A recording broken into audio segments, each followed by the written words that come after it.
When looking for a truly top-of-the-line gaming notebook, it's easy to get caught up in the flurry of the latest and greatest gizmos and gadgets. One can easily spend over $2,000 on something with a 14th gen Intel Core i7 CPU and RTX 4000 series GPU. But what if I told you that for $1,000, one could buy this notebook on the used market and play absolutely anything with nary a fear of dropped frames? Slap Tech.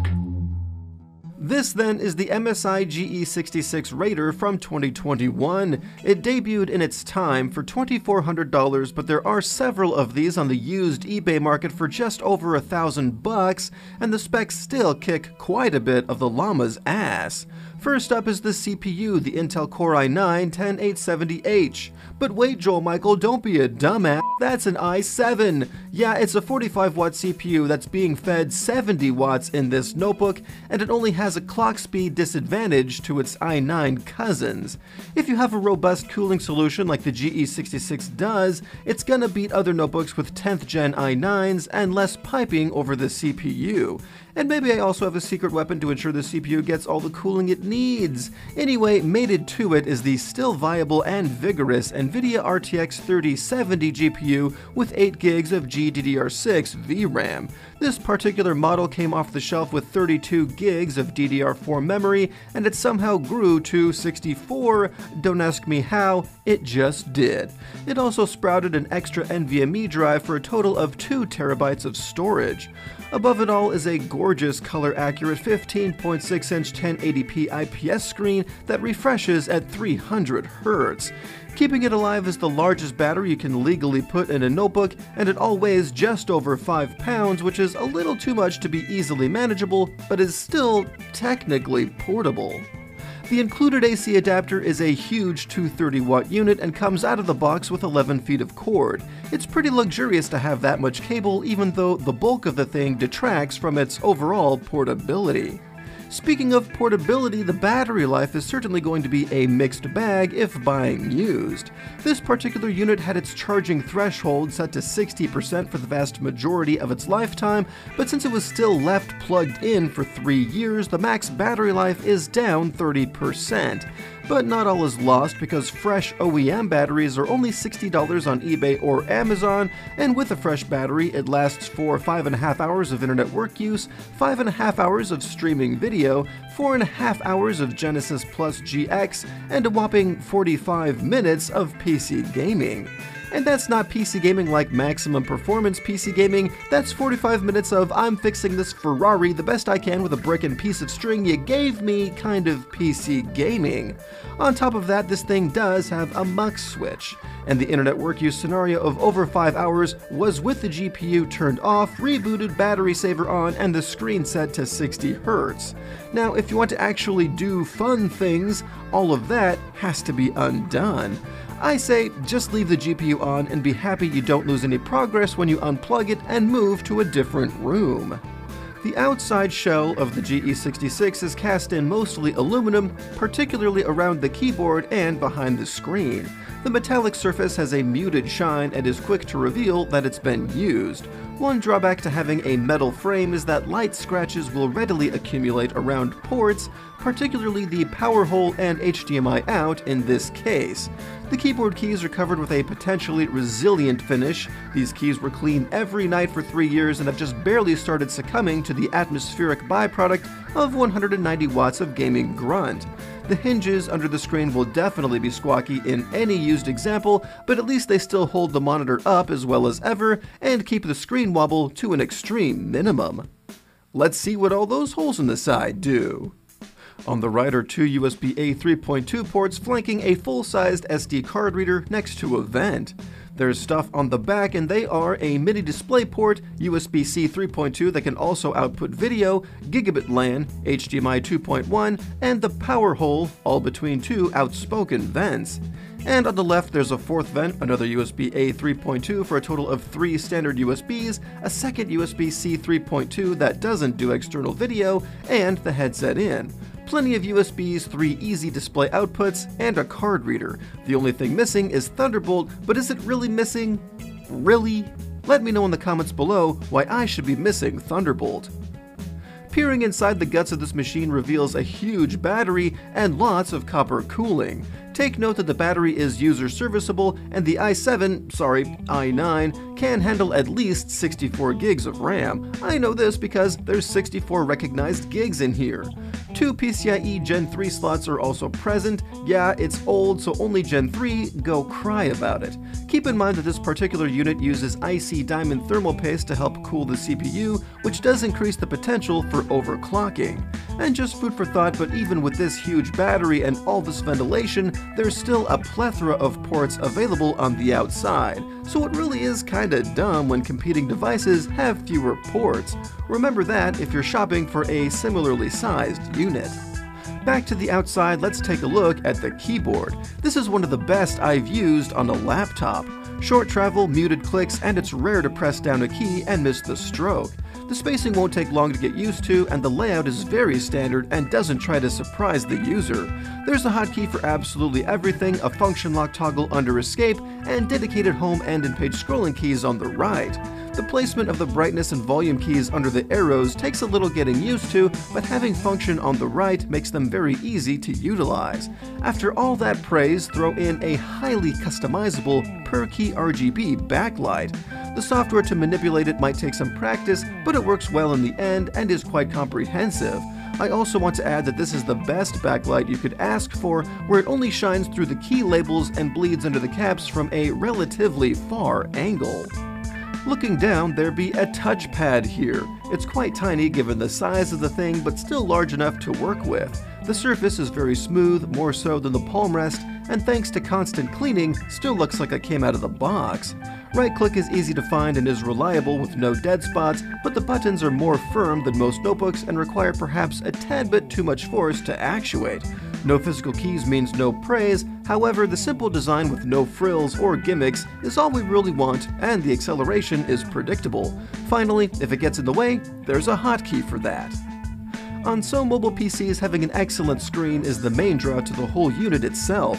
Since this laptop has such excellent peripherals, this magnificent array of pixels that towers over the competition is merely another cog in the machine. Despite its mere 1080p nature, this is the greatest screen I've ever used, and it comes down to the 300Hz refresh rate. You can easily read the names in this scrolling picture. Even a 120Hz OLED panel has trouble keeping up here. In other news, viewing angles are great, blacks and whites are discernible in their extreme gradients, and its color accuracy, while not stupendous, is above average. It's great to look at, fun to use, and the low 3 millisecond latency is sure to even the playing field in tense online shooters. For practicality, it gets well more than comfortably bright, dim enough for a pitch black room, and tilts back just far enough for use on your lap, if you even dare to set this elephant on your lap in the first place. Now that we know how good it all looks, how does it sound? For the average notebook, not half bad. For a premium gaming notebook, not that great. To its credit, the volume is good, but the frequency response is limited painfully to the mid-range. At least the speakers don't crackle at full volume and they fire out the sides, so the stereo separation is top-notch, which is great for spatial awareness in games. Seeing as how the highs and lows missed the bus to the audio party, the bass in Calm Like a Bomb by Rage on behalf of the machine is present and discernible, while the bass in The Package by A Perfect Circle can be understood, but is very weak.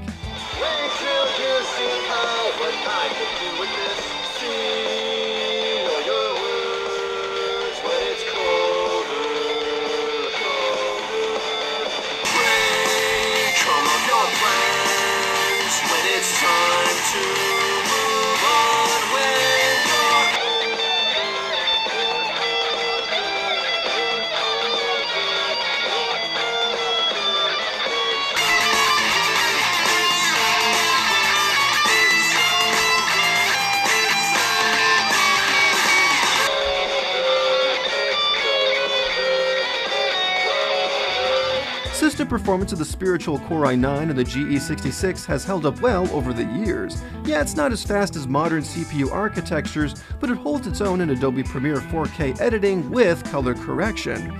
That's all a CPU has to do in my world. Anything more than that is just gravy. Audio editing, code compiling, and large file compression isn't going to hold this notebook down or bring it to its knees. In fact, it still holds on to its advantage over modern AMD CPUs in things like applying audio effects to large WAV files and exporting 4K video. When employing a GPU-friendly application like Adobe Premiere, the still potent RTX 3070 blows calculations out of the water and will remind you that last gen's RTX still has quite a few tricks up its sleeve. Compared to its younger siblings, like the 14th gen Intel CPU, this i7 will take a few minutes longer to compile complex coding projects and long video files. Take caution that using this notebook away from the wall juice will obstinately cut its performance in at least half, so reserve those CPU-intensive tasks for when docked at the home office. On to gaming. Does the last gen of RTX GPUs still hold up today? You bet your ass it does. At least the 3070 that's in here renders everything thrown at it with relative ease. Install with confidence and expect high frame rates and high details in any title. If you're not satisfied with the performance, then you're the problem, not the notebook. What makes it even better is the high refresh rate screen. Even if the game doesn't climb to 300 FPS, which hardly anything will, hovering around 120 looks amazeballs regardless. 2D games will always hit that 300 sweet spot, and the clarity of the picture is a sight to behold. Being only 1080p, it's not a super high resolution, but with anti-aliasing or DLSS, it's easy to obscure the jagged edges, and there's plenty of horsepower to drive post-processing. As for heat output, expect plenty of it most of the time. Even though it's built to have some airflow on the bottom, a flat surface isn't always the best environment, which is where this Llano cooler comes into play. Full disclosure, Llano sent me this for free.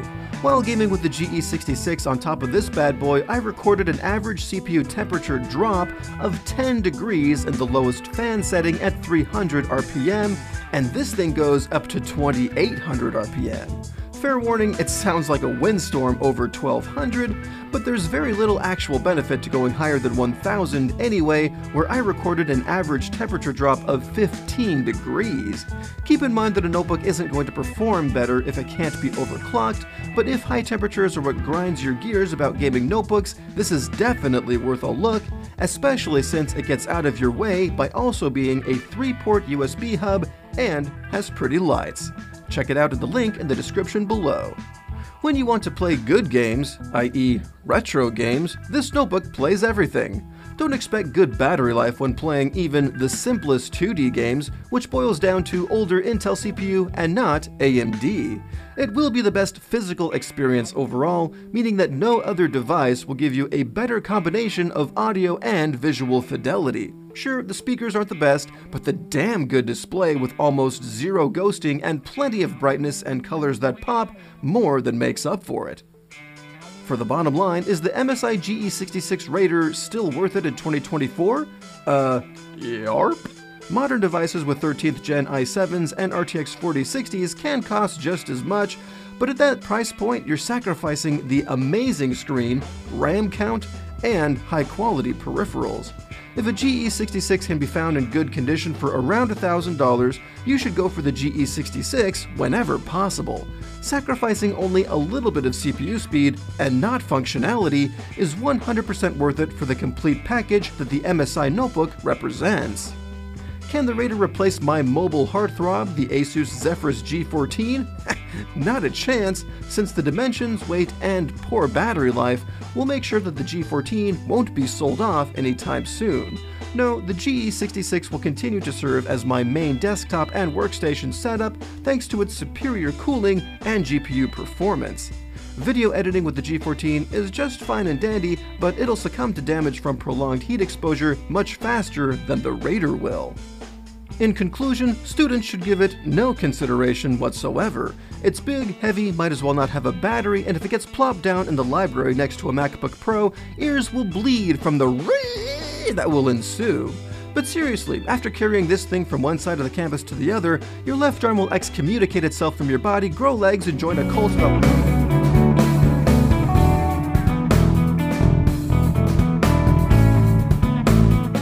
for 1,000 years of peace and harmony. Casual gamers won't know what to do with all this beefcake. However, it is in the budget if it's stretched more than a little, and there's nothing wrong with having more PC than you know what to do with if it comes at this price. All that gravy for so little money. Uncle Gavin Foster.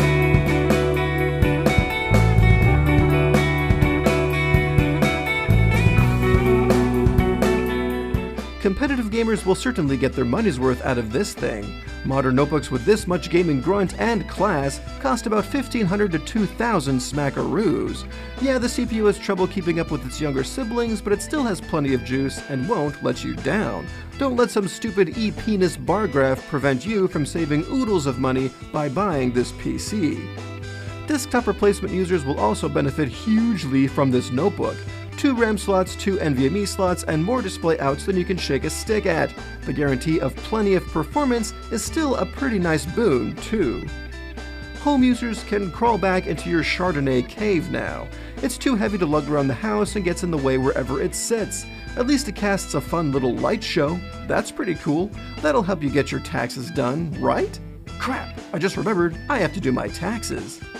This has been a review of the MSI GE66 Raider for 2024. Leave a like or a dislike, or maybe both. Well, you need 2 accounts to do both, and if you have 2 accounts, why not just leave 2 likes? Don't be a YouTube brute, no one likes those. And ask any question about this notebook down below. There's a good chance that I'll be able to answer it since I'll have this notebook for a while after this video is published. And subscribe. Stay tuned for a review of a nifty, cheap little ThinkPad. It was going to be next, but then Llano gave me this cooler I featured in his video, and that pushed the review back even farther. But now, there's absolutely nothing that can get in the way. Thanks for watching, you guys. Have a good night.